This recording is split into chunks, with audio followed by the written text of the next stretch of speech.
Hello everyone, welcome to Drishti IAS. I am Waris Siddiqui. Today we are going to discuss a very important topic. The topic is why Alexander invaded India.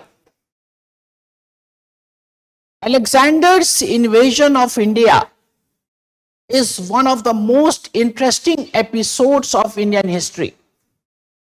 We have been hearing about it since childhood, and globally also it has been recognized.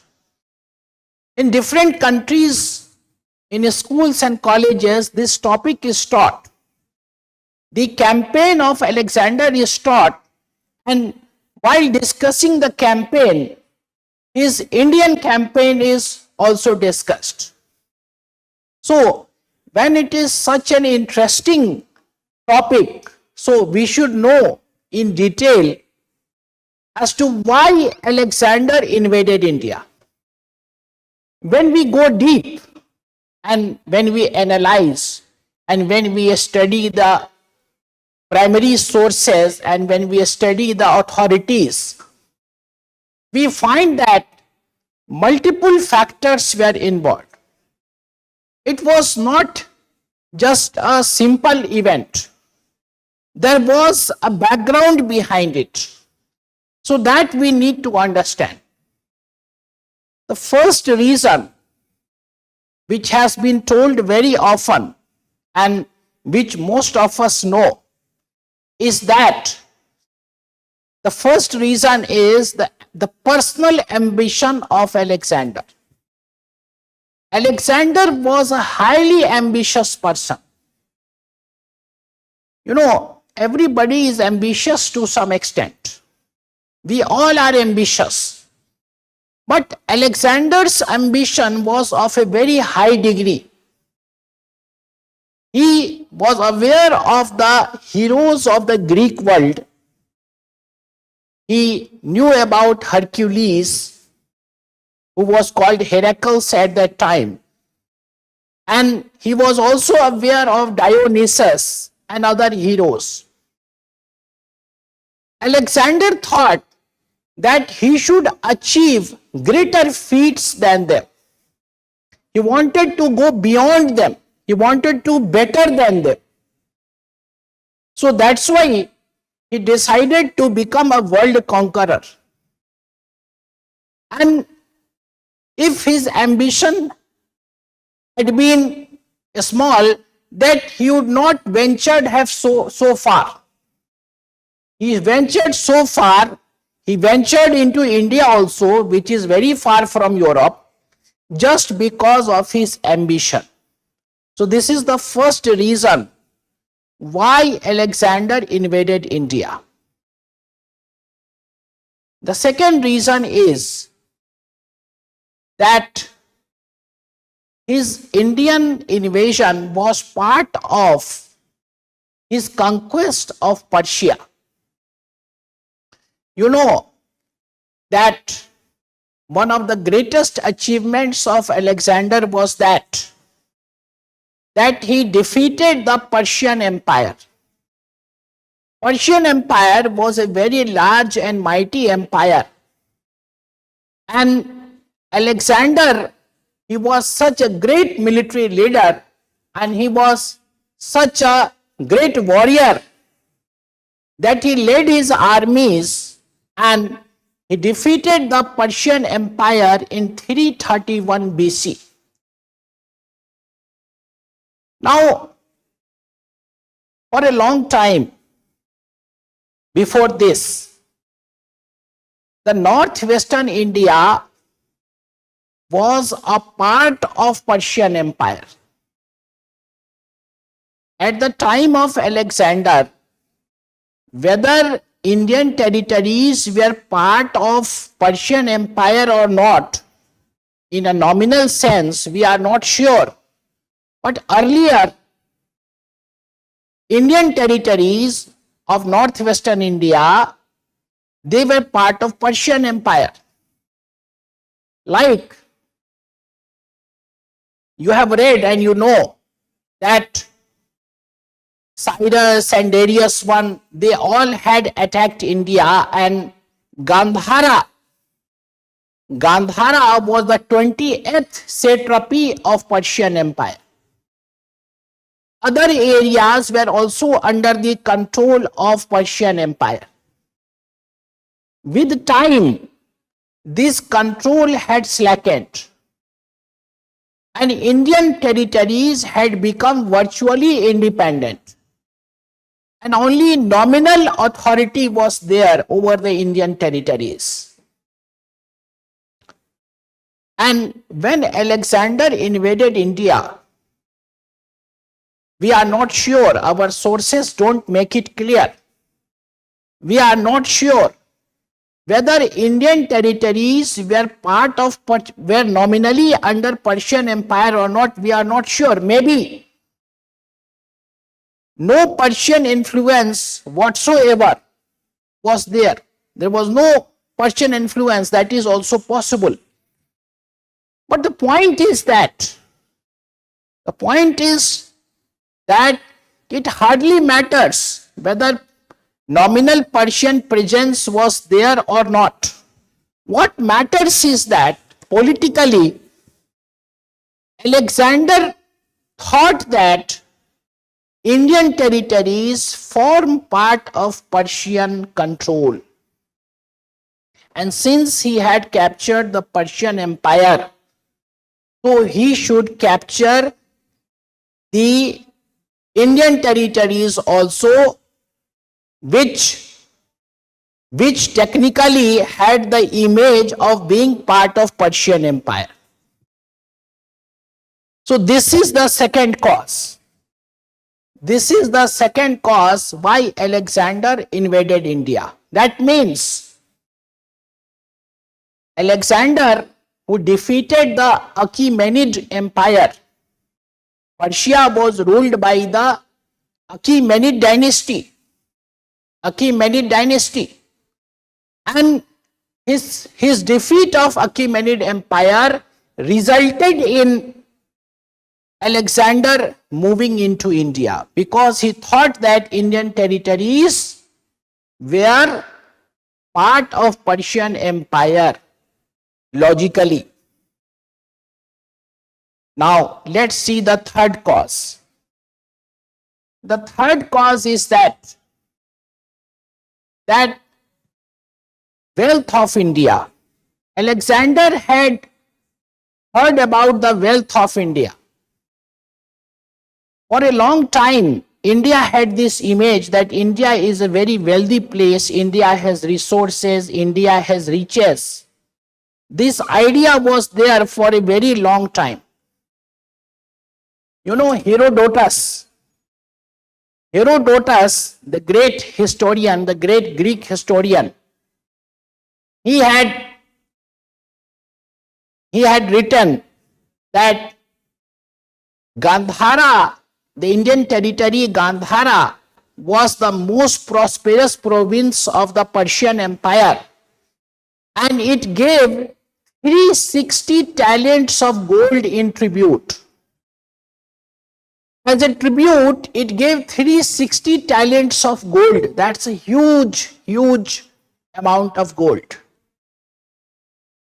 So, since a long time, India had this image that India is very prosperous, India is very wealthy, and Alexander was guided by that also. Alexander wanted to make Indian territories a part of his empire and benefit from the riches of India. That was the third cause. Now, let us see the fourth cause. The fourth cause was the problem of the ocean. Problem of the ocean. So, first cause we have seen. 1 minute. I am just giving a recap. First reason we have given is personal ambition of Alexander. personal ambition of Alexander. Second reason we have done is part of conquest of Persia.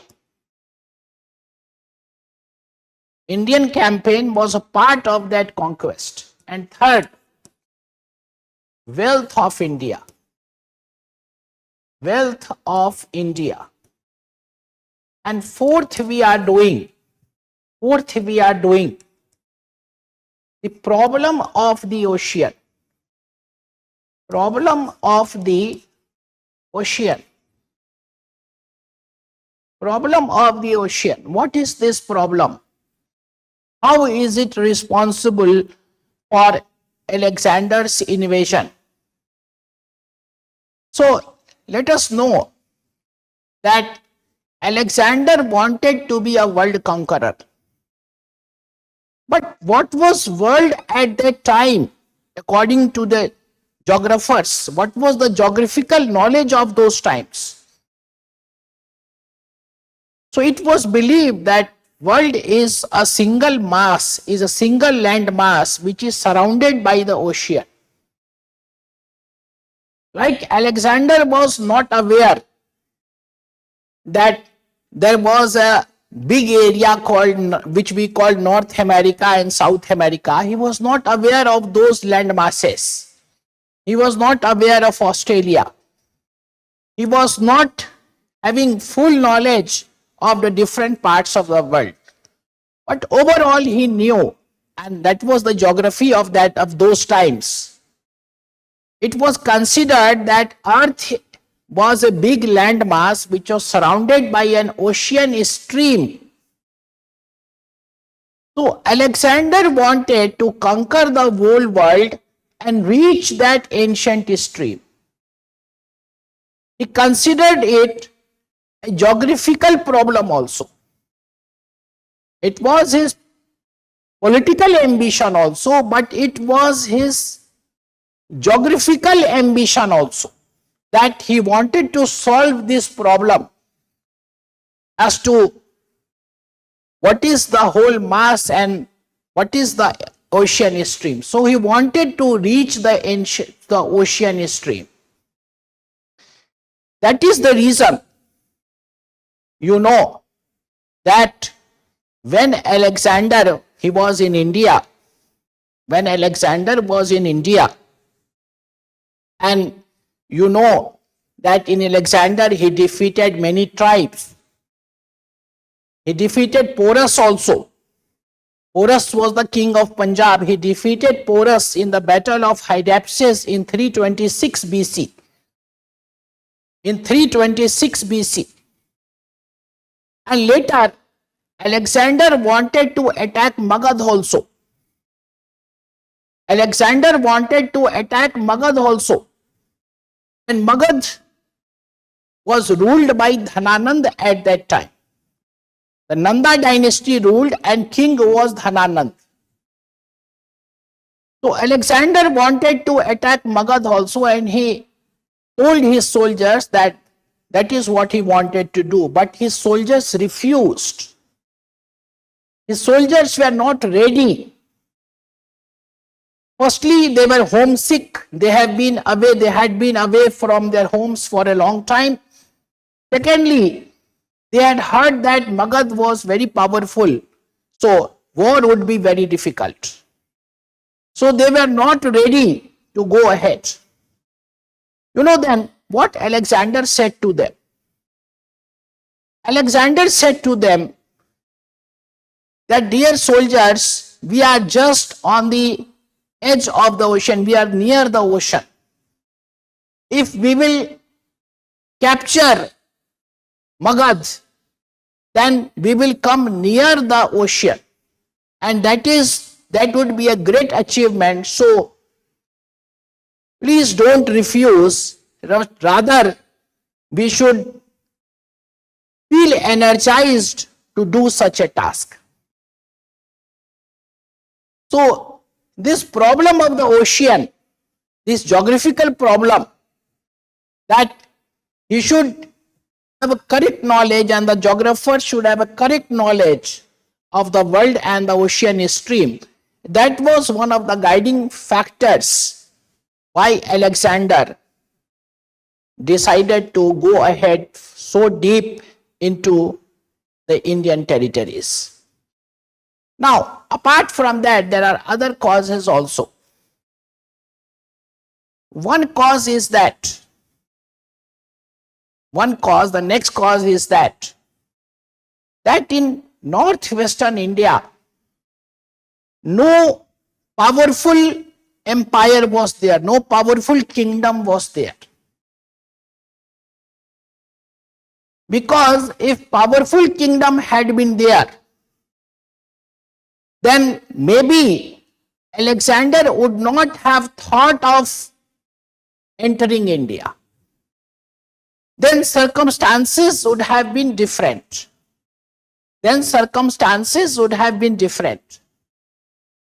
After defeating the Persian Empire, Alexander carried out campaign in Afghanistan and Central Asia.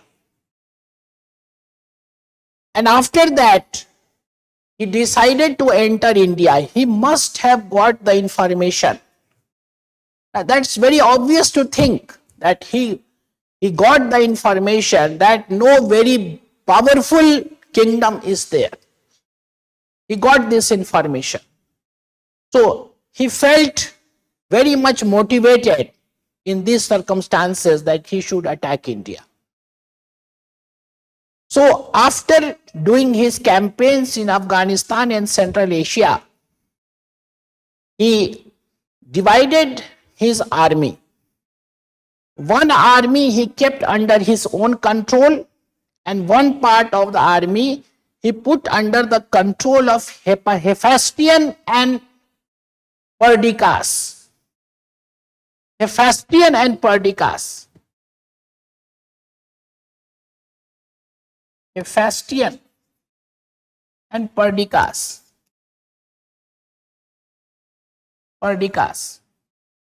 Alexander told them that they should move ahead.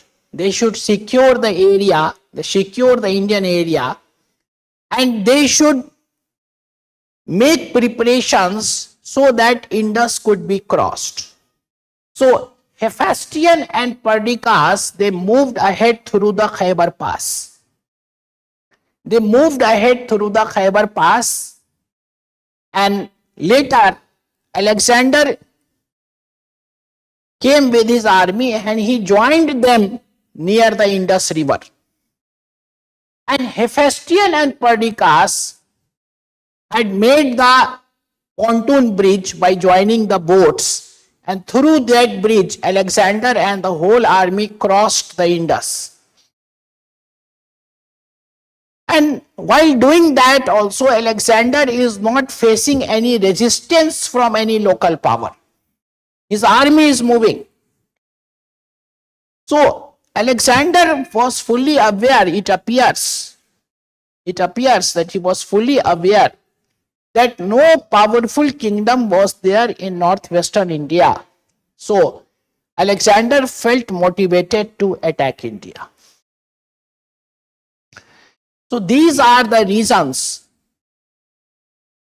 which shaped Alexander's decision to invade India. Now in the end, we will have a look at the sources of Alexander, because sometimes question may come relating to the sources also.